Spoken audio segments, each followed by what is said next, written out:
Kung sino man yung magpaangas-angas dyan sa harapan ko, putahin na.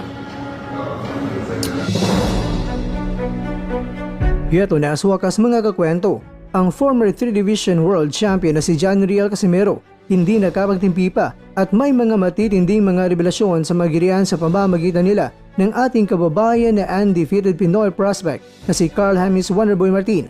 Kaya hindi na natin patatagalin pa, tara, kwentuhan na at video courtesy po tayo kay John Riel Casimero. Kung sino man yung magpaangas-angas dyan sa harapan ko, putahin na.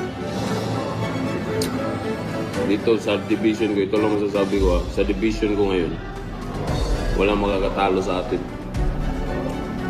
Pag sinabi kong pabagsakin ko yan, pabagsakin ko talaga yan.